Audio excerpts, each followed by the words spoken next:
네, 안녕하십니까. 변쌤입니다.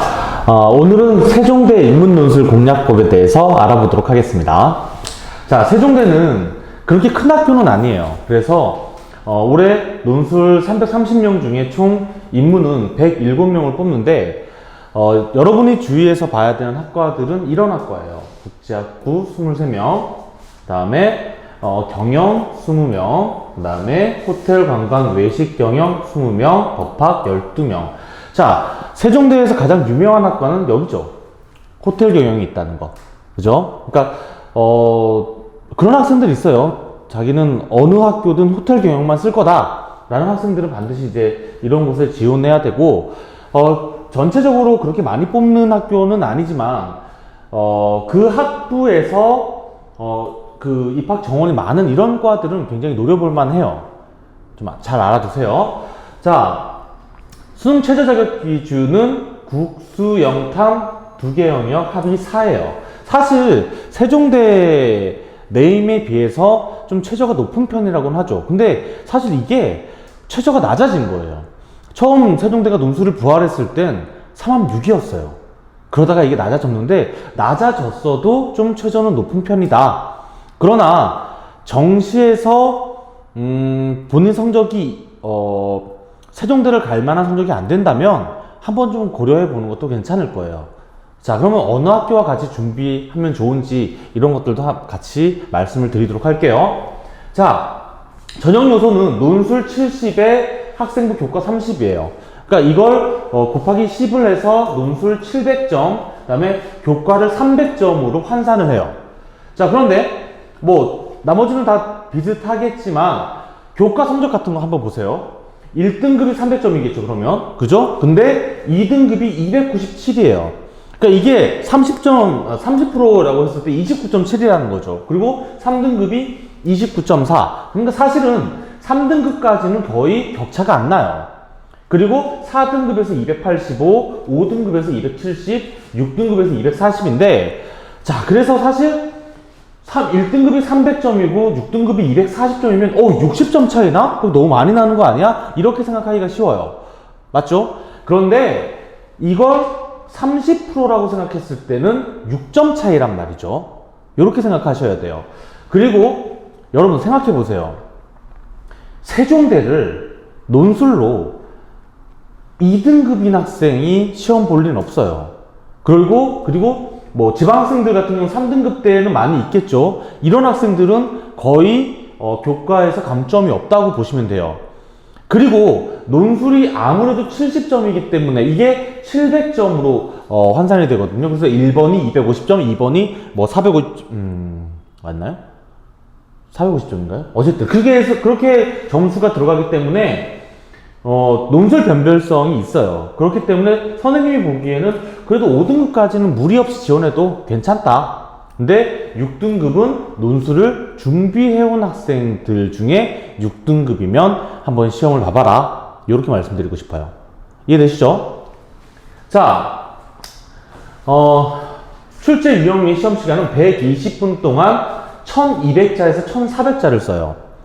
2시간 동안. 자, 세종대는 지금 나와 있는 학교들 중에 시간 대비 글자 수가 가장 짧아요.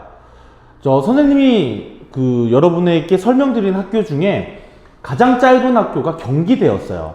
경기대가 2시간에 총 700자씩 2개 1400자 내외였단 말이죠. 근데 얘네는 1번이 400에서 500, 그 다음에 2번이 800에서 900이란 말이죠. 그래서 합치면 1200에서 1400이에요. 제일 짧아요. 여러분, 시간이 짧다는 것은 충분히 생각해 볼 시간이 된다는 거예요. 절대 이게 지금 속기 대회가 아니잖아요. 글 빨리 쓴다고 붙는 게 아니란 말이죠. 그러면 최대한 2시간 동안 충분히 생각하고 그렇게 해서 답안을 작성하시길 바랍니다. 자, 이 학교가 지금 선생님이 이제 강의를 하는 중에 처음으로 모집 요강이 발표가 됐어요. 그래서 올해 시험을 어떻게 볼 것인지가 나왔는데, 자, 이렇게 나왔어요. 11월 27일 날, 오전에는 인문과학대학과 사회과학대학이, 오후에는 경영, 호텔, 법학 이렇게 시험을 보기로 했는데, 자, 이건 변동이 돼요. 변동될 수 있어요. 작년에도 변동이 됐어요. 작년에도 처음에는 이렇게 나왔는데 워낙에 여기 지원자가 많다 보니까 얘네가 밑으로 내려가서 총 3번에 걸쳐서 시험을 봤단 말이죠.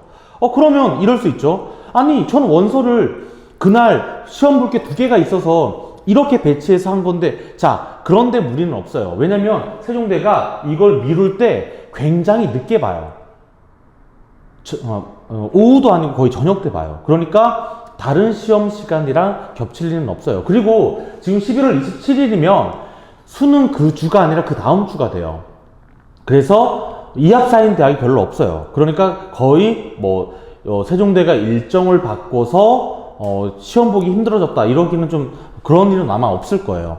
어쨌든 시험 시간은 변동이 가능한데 어쨌든 이렇게 우선 발표가 났다, 이렇게 알아두시면 되고요. 자, 공통적으로 우선 이제 공략법 보도록 할게요. 전반적으로 기본적으로 여러분 글자 수가 짧은 학교는 쉽다고 봐야 돼요. 그러니까 긴 학교에 비해서 훨씬 난이도가 쉬운 거예요. 그러니까 글 자체는 여러분 그렇게 생각하시면 좋은데 길게 끌어가서 구성하는 게 가장 어려워요. 그건 기본적으로 어려워요. 근데 이렇게 글자 수가 짧고 하다는 것은 난이도가 낮다는 거예요. 그러나 간혹 제시문 독해가 어려울 수 있어요. 그러니까 대부분 제시문 독해가 쉬운데 쉬운 제시문을 독해하는 문제인데 간혹 어렵게 나올 수 있어요. 자, 이 학교의 문제 구조는 한 세트예요.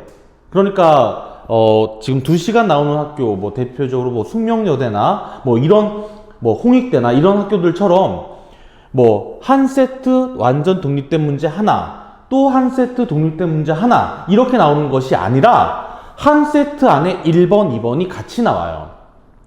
그래서 1번에서 기본 독해 과정을 물어봐요. 그러니까 기본 독해 과정을 묻는 가장 쉬운 방법은 뭘까요? 비교죠. 그죠? 혹은 설명이에요. 그런 문제를 1번에서 물어봐요. 그 다음에 그것을 심화시켜서 비판하라 하는 게 2번으로 가는 거예요.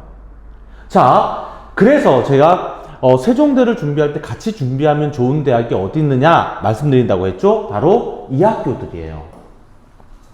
건국대 인문이나 경희대 인문논술도 똑같은 구조예요. 그러니까 한 세트에서 1번이 기본적으로 독해 얼마나 잘 이해했느냐를 물어본다면 그 물어본 걸 바탕으로 2번에서 적용, 다른 제시문의 적용, 혹은 도표, 혹은 비판 이런 식으로 나오는 구조거든요. 그러니까 문제의 질은 달라도 형태는 비슷하기 때문에. 그리고 생각해 보세요. 얘도 2합 4, 얘는 2합 5, 그 다음에 세종대도 2합 4란 말이죠. 그래서 기본적으로 내가 사탐 하나 포함해서 2합 4를 맞출 수 있는 학생들, 그런데 내가 논술을 충분히 준비하지 못했는데 적어도 좀 효율적이게 대학을 준비해 봐야겠다라고 하면 이 세 대학을 묶어서 준비하시면 괜찮을 거예요. 이것도 하나의 전략이라는 거죠. 무슨 말인지 알겠죠? 그죠? 자, 어쨌든 주어진 제시문을 정확하게 읽고 논제를 제대로 분석하기만 하면 되는 학교예요.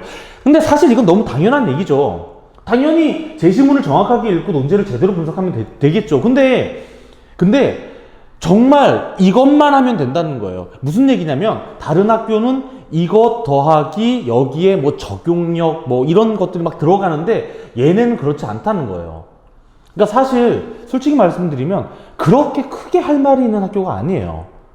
그러니까 그 문제 형태를 굉장히 단순하게 지금 내고 있기 때문에 그런 거죠.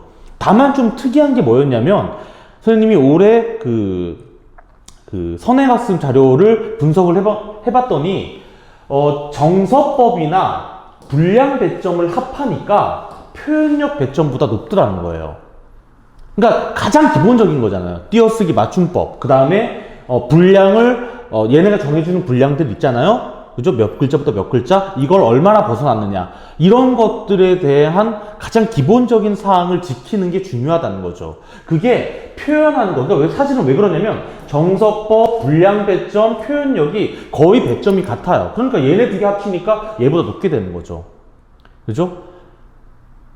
그러니까 표현 자체가 아주 중요한 학교는 아니라는 거죠. 그러면 얼마나 정확하게 파악한 것을 그냥 써 내려가느냐 얘기했죠. 충분히 검토하고 들여다볼 수 있는 시간이 되는 학교예요.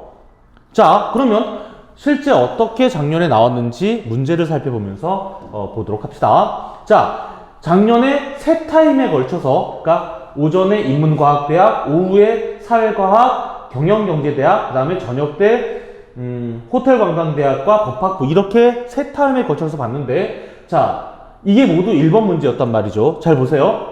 인문과학대학 문제. 제시문 가의 선한 의도로 개입의 의미를 기술하고 이것과 부합되는 내용을 찾아 뭐 하시오? 설명하시오.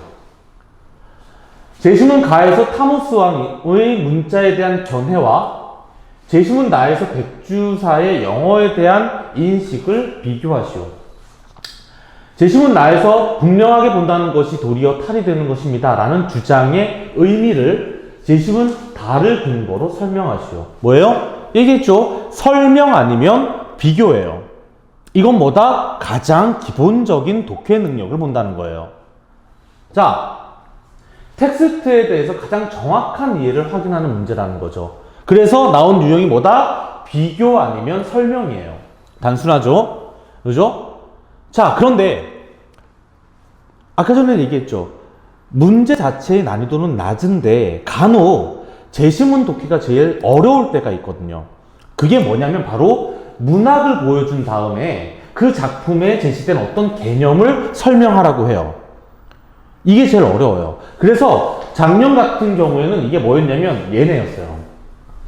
여기서 지금 나에서 분명하게 본다는 것이 도리어 탈이 되는 것입니다. 이게 뭐냐면 그 수필이었어요. 그러니까 눈이 안 보이는 사람이 안 보이는 것에 익숙해져서 뭐 이렇게 잘 다니다가 갑자기 눈을 뜨게 되니까 오히려 세상 혼란스럽게 된 거죠. 그래서 오히려 내 눈에 보이는 게 자기가 평소 살아가는 것에 방해가 되는 그 수필이 있거든요. 이게 다른 학교에서도 많이 나온 적이 있었는데 그게 나온 적이 거기에 나오는 그 문장의 의미를 지금 해석하라는 것이었거든요. 이게 가장 어려워요. 이런 문제들이. 자, 그래서 제시문 내용을 이해하고 주어진 개념을 파악하는 데 집중할 것. 명심하세요. 그러니까 제시문 자체를 가장 정확하게 이해하려고 노력하는 것이 가장 좋아요. 그 다음에 어쨌든 비교하기든 뭐 설명하기든 모두 제시문을 정확하게 독해하는 데서 출발한단 말이죠. 계속 말씀드리지만 2시간에 1400자 쓰면 끝이란 말이죠. 그죠? 그렇기 때문에 정말 충분히 고민할 수 있는 시간적 여유가 있어요. 서두르지 마세요. 이해되시죠? 세종대는 이러면 됩니다. 자, 이렇게 푼 문제를, 자, 아까 얘기했죠? 2번에서 이것을 적용해서 뭐 하라고? 비판하라고 하는 문제가 나올 거란 말이죠. 보세요. 자, 가와 나의 논거를 활용하여 뭘 활용해서 제시문 다에 등장한 음악 선생님의 행동을 비판하시오. 그죠? 자, 제시문 나와 다를 근거로 제시문 가의 타모스 왕을 비판하시오. 자, 제시문 가의 키에르케고르의 관점에서 제시문 나의 울고 있는 자가 처한 상황과 서아담의 조언을 설명하시오. 그나마 설명이 가장 쉽겠네요. 이럴 때는. 근데 쉽지 않아요. 사실은 이 세 파트 중에 선생님이 봤을 때 가장 어려운 파트는 역시 3번이었어요. 세 번째였어요. 근데 뭐 문제는 없죠. 뭐 내가 다른 학생들과 다른 문제 풀고 들어가는 건 아니잖아요. 그죠? 같은 계열은 똑같은 문제를 푸니까. 이해되죠? 자, 그런데 대부분 비판 문제라는 거죠. 이렇게. 자, 어떤 근거나 관점을 제시해서, 그래서 그것을 활용해서 비판하거나, 세 번째, 설명하거나, 요런 통합 문제예요. 그죠? 그래서 근거나 관점을, 파악하는 것이 가장 중요한데 그 근거나 관점을 파악해서 뭘 하라? 비판하기가 가장 많이 나온다는 거죠. 그죠? 그래서 비판의 근거를 파악하는 것이 가장 중요합니다. 자, 비판하기는 기본적으로 논지와 논거를 분리할 수 있어야 돼요. 그러니까 논지는 결국 하고자 하는 주장, 결론을 말해요. 그 다음에 놓은 거는 그것의 전제 혹은 근거를 말한단 말이죠. 그러면 얘가 무슨 주장을 펼치는데 무엇을 근거로 하고 있어? 를 제시문에서 잘 찾아서 분석을 하셔야 돼요. 아, 이런 주장을 하기 위해서 이런 근거를 들고 있구나를 제시문별로 잘 구별하다 보면, 자, 비판할 때 결국 뭐야? 이 논리적 정당성이라는 것은 결국 얘를 비판하기 위해서 이것이 뭐가 잘못됐는지를 이야기하면 되는 거거든요. 그러니까 이런 연습을 세종대로 들어가기 위해서는 이런 연습을 계속 하셔야 돼요. 이해되죠? 그죠? 그래서 텍스트에 대해서 끊임없이 뭐예요? 비판적 읽기에 좀 익숙해지셔야 돼요. 어쨌든 이 학교 2번 문제는 비판이 주류를 이루기 때문에 그런 것들을 조심하셔야 된다는 거죠. 자, 그런데 아까도 말씀드렸듯이 가장 어렵게 나온 건 이번에 3번 문제였는데 한번 보시면 이런 거예요. 가의 키에르케고르 관점에서라고 했는데, 이거 윤사하는 학생들은 알겠지만 키에르케고르는 실존주의자예요. 그러니까 이 사람의 실존주의적 사상이 나올 거란 말이죠. 그리고 아까 전에 얘기했죠. 울고 있는 자가 처한 상황. 그죠? 그러니까 갑자기 눈을 뜨게 돼서 세상 방향도 아무것도 모르겠고 집으로 어떻게 찾아가야 되는지도 모르는 그 사람이 울고 있는 상황인 거거든요. 그리고 이 사람이 뭐라고 하겠어요? 그러면 다시 눈을 감아 라고 조언을 하거든요. 그러니까 그걸 이 실존주의의 관점에서 설명을 해야 되는데, 기본적으로 이런 철학은 되게 어려워요. 그러니까 이 재심 난이도가 굉장히 높을 거란 말이죠. 그죠? 근데 다른 문제는 그렇지 않아요. 다른 문제는 예를 들어서 뭐 타모스왕 같은 경우에는 이게 뭐 그 문자 언어에 대해서 문자 때문에 사람이 생각하는 것이 짧아졌다 뭐 이런 얘기를 하는 왕이거든요. 그럼 그 사람을 비판해봐라. 근데 이건 나와 다를 충분히 잘 읽으면 충분히 풀 수 있는 문제거든요. 이해되시죠?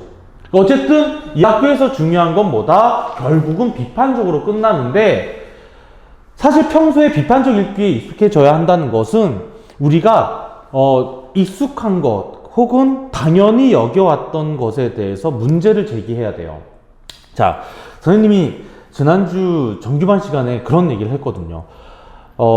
우리 사회에서 차별, 불평등 같은 것들을 한번 예로 들어봐 라고 학생들과 이제 토론을 했었어요. 근데 사실 아무도 예를 못 듣는 거예요.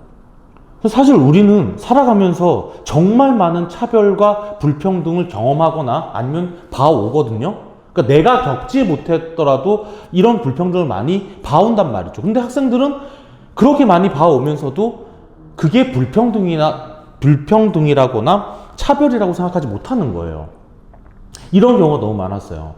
그래서 선생님이 그냥 정말 간단한 예로 그런 거죠. 야, 너희들 초중고 다니면서 그 많은 여자 선생님들한테 여자 선생님들이 담임이었고, 특히 초등학교 때는 대부분 여자 선생님이었는데, 야, 막상 교장 교감 선생님은 대부분 남자잖아. 이상하지 않았니? 응? 아, 물론 여자 교감 선생님, 여자 교장 선생님도 있지만 그 많은 여자 선생님들에 비해서 막상 교장 교감의 비율은 너무 낮지 않았니? 야, 그런 게 차별이야. 그런 게 불평등이 될 수 있다고. 야, 다른 게 유리천장이 아니라 그런 게 유리천장이야. 우리는 내가 겪지 않아도 내가 초중고를 겪으면서 그런 것들을 봐왔단 말이지. 자, 이게 무슨 말이냐면, 우리가 그냥 당연하게 여겼던 것에 대해서 의문을 제기할 수 있어야 돼요. 이런 연습이 평소에도 좀 된다면 이런 학교의 비판 문제 정말 쉬워요. 그런데 그런 게 안 되다 보니까, 즉 갑자기 뭘 잘못했다고 얘기를 해야 되니까 이게 너무 낯설고 어려운 거예요. 자, 여러분, 낯선 것과 어려운 것은 구분하셔야 돼요. 어차피 이게 어렵게 느껴진다고 해서 풀지 않을 거 아니잖아. 그 학교까지 가서 시험을 볼 건데. 그죠? 그러면 자꾸 이렇게 낯선 게 더 이상 낯선 게 되지 않도록 평소에 좀 이렇게 훈련하는 연습은 반드시 하셔야 돼요. 그 정도 연습만 꾸준히 하셔도 세종대 정도의 난이도는 충분히 여러분 풀 수 있습니다. 세종대는 어쨌든 학교 네임에 비해서 최저가 좀 높다고 하는 학교란 말이죠. 그건 무슨 말이냐면 전반적으로 다른 학교에 비해서 경쟁률이 좀 낮은 편이에요. 그러니까 아까 얘기했듯이 뭐 호텔 경영 이런 몇 개 과 말고는 좀 경쟁률이 낮단 말이죠. 그러면 전략상 내가 정시에서 죽어도 세종대는 못 가는 성적이다. 근데 난 논술 되게 꾸준히 해왔고 이런 비판적인 사고 계속 훈련해왔다. 그리고 그럴 거다. 라고 한다면 한번 염두에 둬볼 만한 대학이라는 거죠. 이런 전략을 바탕으로 한번 도전해 보시고 꼭 좋은 성과 거두시기 바랍니다. 자, 오늘은 여기까지 하겠습니다.